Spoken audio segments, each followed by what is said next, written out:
Hey guys. Hi guys. Alright, Wonder Woman review. Here we go, Wonder Woman. This has been the movie that everybody's been waiting for. This will be a spoiler review, although there's nothing really in the movie that spoils it so much to the point where it would ruin it. It's not one of those types of movies. But there are a lot of important things going into this movie that we need to think about. First one is that they're finally finishing the Trinity. One of the oldest and original superheroes of all time finally getting her movie. Put aside all of the, the female feelings and everything like that. It's important because we finally get a very important character in a movie format. But maybe the most important thing of all, this is sort of the saving grace, right, of the DC films. Based on public opinion and a lot of reviewing too. Well, here we go. Now this is the film. If they don't get this right, they're in trouble. Probably not financially. They got plenty of money. But public opinion, you're gonna have a lot of problems. It will hurt them in the future. But they brought this movie out.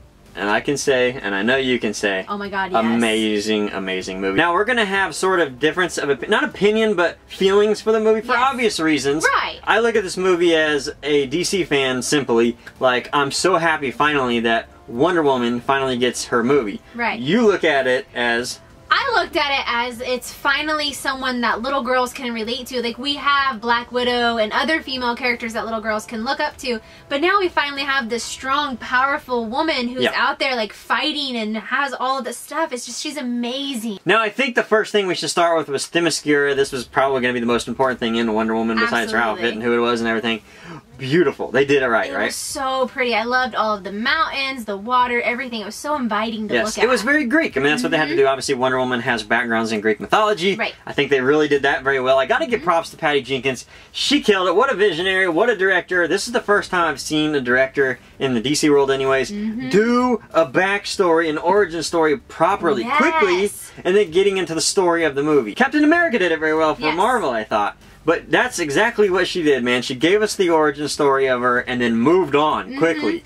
It was so good. Zack Snyder just, he doesn't do it right. I don't know. He doesn't. But Patty Jenkins, man, maybe give her some more movies. I gotta give her credit. Definitely needs more movie. One of the things I really enjoyed about Themyscira is all of the epic camera angles and shots that they had, especially when they were on the battleground and training. Yeah. And the women would flip sideways on the horses. They were some amazing archers. You know, that's the kind of thing that the movie started off with your attention. Yes. Right away. I mean, obviously we saw sort of the modern times. You see Wayne Enterprises pop up with an armored car. Right. And then Gal Gadot pulls, or I guess just to say Wonder Woman right now. Yes. Pulls out the case, looks at it, and sees that it's this old picture. I know. And that's how we sort of move into the story and her backstory. And then we see how she grows up, you know, from a little kid, that's her origin story, and grows and sort of trains with her aunt behind her mom's back. Because she feels something inside of her like, there's something about me, I need to fight, I'm a warrior. She has this innate ability to want to protect people. And her aunt was Robin Wright. Yes! You probably know Robin Wright from House of Cards. Sean Penn's wife, I assume. I think it's still... Ex-wife, okay. Yeah. But very strong woman. If you watch House of Cards, you'll know she is a strong... She's powerful. Crazy, mean. In a subtle way. So it was cool to see her. It just seemed like all their accents were different. A little bit. That sort of threw me off. Some of them sounded, I don't know, they all sounded different. That kind of threw me off. But it was really cool to see her progression as a kid. And then growing up and feeling honor and the code, the Amazon code. That's how she got it. And then she then learns the story of the God Killer, what the God Killer was, why the God Killer existed. Yeah, that was a cool story too. I loved the painting. I do too. Like the live painting where it sort of was telling you the story of Zeus and everything. That was super cool how they did that. As an animator, I was like, whoa, this is awesome. And then she gets older and everything, and then World War I comes to them. I really liked that too. I liked how they did where Themyscira, how Zeus made Themyscira invisible. I really liked how they made that, how you could transition into seeing it. That was a cool scene when the soldiers were on the boat at night. And they were like... And they would look through it and it would be a beautiful day scene of Themyscira. That's cool how they did that. And that's where we meet Steve Trevor finally, played by Chris Pine, who was amazing. Chris Pine did a great job. I think out of all the things to say about this movie, I thought the acting and sort of that chemistry between all of them worked the best. Chris Pine apparently had the option to either become Steve Trevor or the Green Lantern, maybe Hal Jordan. Okay, so when someone tells you Gal Gadot is going to be your co-star, you go for it. You're probably going to be like, screw Green Lantern, sign me up for Steve Trevor. I get to kiss her, okay. Yeah, so I get it, whatever. I would have liked to see him as Hal Jordan. That would have been super sick. It would have been cool, but... I really enjoyed how they brought her honor and code to this pinnacle where she said, I'm leaving Themyscira and I'm going to protect the human. I'm going, Mother. If you choose to leave, you may never return. Who will I be if I stay? Yeah, cool. Like that line where she said, "What am I if I stay here?" And I was like, "Wow, that's pretty powerful." There were some powerful scenes. yeah. Even when her mom came down on the beach and she was like, "Mom, you know, I gotta leave," and she was like, "I know." And she gave her the she was crown. like, "You're my greatest love and my deepest sorrow." I was like, "Oh my god!" I know. And leading up to that, how she got the shield and the sword and everything, and she was starting to learn her powers. Right. Like when she was smashing into the brick and climbing the tower. I know. She's like, "Oh, wait a minute, I have more powers than I thought I did." I'm super strong.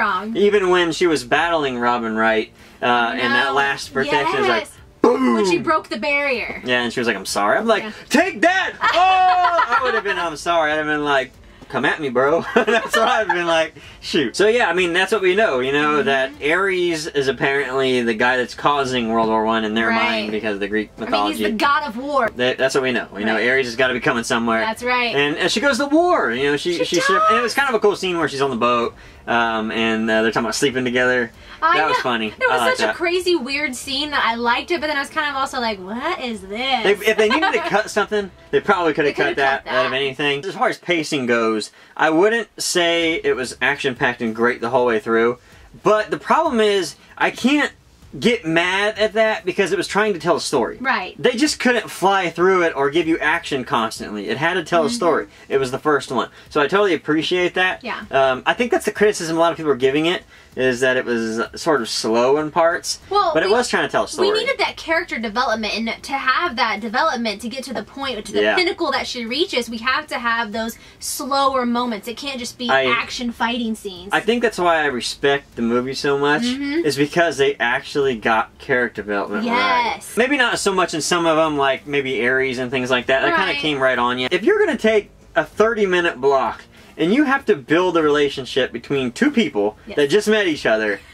and then you start to feel like, oh, maybe they have some feelings for, oh, she's pretty powerful, oh, they protect each other, which we saw. They're codependent. They are codependent. Wonder Woman's trying to figure out what society is for humans. Steve Trevor's more like, yeah, just don't worry about it, you know, don't worry. He's trying to go behind her. It's okay, it's okay. It was cool. They were a dynamic duo. They were. They were a dynamic duo. Yeah. But it was very, very cool. I mean, I really dug that. That's hard to do. In storytelling, to be able to build that, that's hard to do. Right. And I think they were successful. I mean, what is the perfect character development movie? It would literally be a movie nothing but character development. That would be very hard to do. But Patty Jenkins, I think she did a very good job at doing it. And as that sort of relationship grows, the trust grows. And the intimacy grows. Yeah, then we get the sex scene, a Wonder Woman sex scene. Well, they kind of leave that open to your imagination. I think it was tasteful. It was really dark. They left them with them kissing. It was all about imagination, right? And then it cuts to that shot where you just see the window light on. Like, that's the good stuff. Like, that's perfect. It's all about your imagination. I think that's how you tell a good story, when you leave it up to the viewer's imagination. Right. And I respected that as well. And as the story continues, I mean, it was very much Captain America, First Avenger.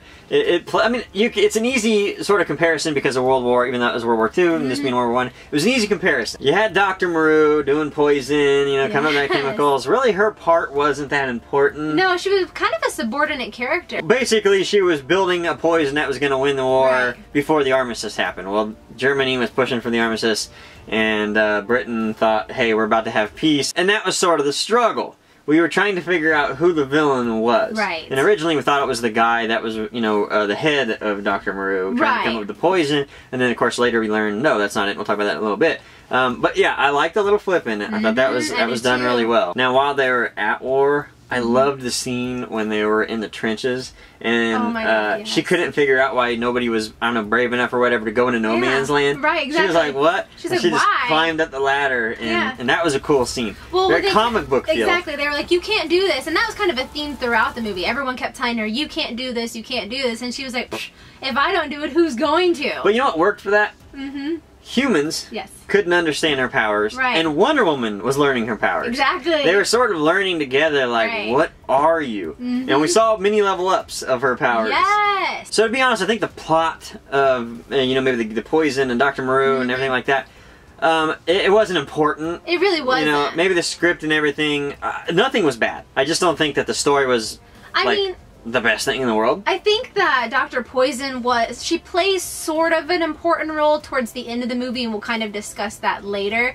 But I feel like up to that point, she really didn't matter. Yeah, I mean, that didn't matter. The story was Wonder Woman learning her powers with Stephen Trevor, and moving forward and trying to figure out who do we need to kill to get this job done. Who's Ares? And then as the battle ensues, the big battle, she finally kills him. And then she's like, why did things change? She was so confused because she couldn't understand why all the humans were still killing. There were some powerful messages in it. Absolutely. Because she couldn't understand why humans would do that. Right. Where Stephen Trevor was trying to say, look, I don't know, we're not perfect people. Like, the human race is not good. We're not like you. We're not perfect.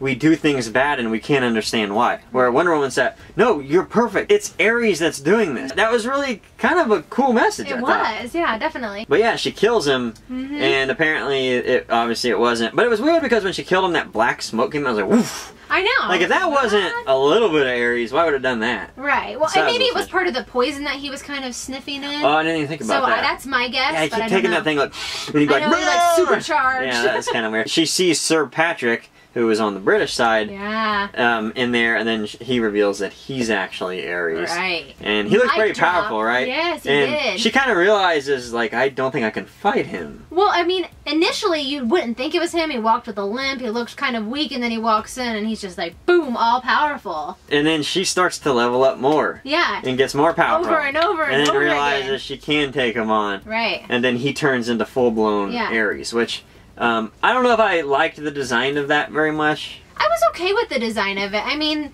the character itself, I mean, he had the horns, he looked very godlike, and I liked all of the flames around him. He looked like he was ready to go to war. I just thought David Thewlis was a weird it was a bad guy choice, to pick. I think. Like, I like him. He was good in Harry Potter and everything. Yeah, Professor Lupin is what I meant. He just looked strange as like, hey, that's Ares. What the heck? Yeah. He just looked weird. I didn't really care. It didn't ruin anything. I mean, someone that I would imagine being Ares would be like Gerard Butler, you know? Yeah, dark. Yes. Dark hair, you know, Greek looking, obviously. Yeah. And said he was red bearded, like, that's the Scottish Ares or whatever. Something. Sort of strange, I guess. One of the most powerful scenes that I saw in the movie, and I don't know how you guys thought or felt when you saw it, where she was fighting Ares, and then you thought, that's it? That's her power? Right. And she keep leveling up, and there was a moment when she turned gold. Yes! Like, that's when she was, like, doing this, and she just, like, upgraded, like, level up, boom, boom. It was like when Mario got big by, the mushroom. It was like, whoa, what in the heck? And she turned gold, and I was like, holy crap, man. That was so cool. It was very cool. Now, that scene happened because of something else.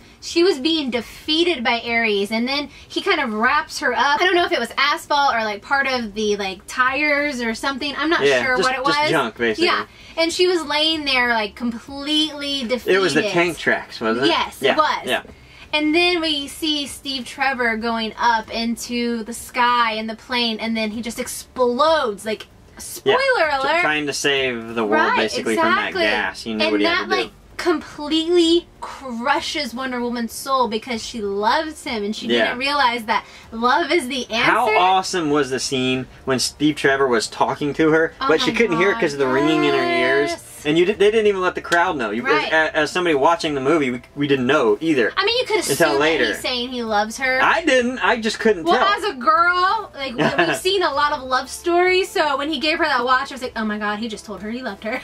But I loved how they cut back to it. Yes. And then you heard it. They allowed you to hear that. More leveling up, getting stronger, until I think we saw her in her pinnacle. I don't know if we did or not. I don't know. But she was, like, holding that car above Dr. Maru and trying to decide whether or not to kill her, because she was the reason why Steve Trevor died, basically. Yeah. And then she realized that, no, love's the answer. And then, of course, Dr. Maru escapes. And she'll come back, I'm sure. Yeah, whatever. And then we get this epic battle scene, which is awesome. And she just whooped Ares like it was nothing, and I don't think he's dead. Like, I don't know if you can kill a god she said like that. Goodbye, brother. And yeah, that was cool too. I'm pretty Goodbye, sure brother. that was gone. I mean, so overall, I thought the movie was just so good. They really got DC back on track. I think for the first Wonder Woman movie, they did it justice, no doubt about it. Yes, they did. Pun intended? Yeah, pun intended. But Gal Gadot is definitely a Wonder Woman in my head now. Absolutely she is. She's the perfect Wonder Woman. A lot of casting issues people were talking about, like they didn't know about because how skinny she was. They wanted maybe something more Amazonian or whatever that means, stronger or something. Great.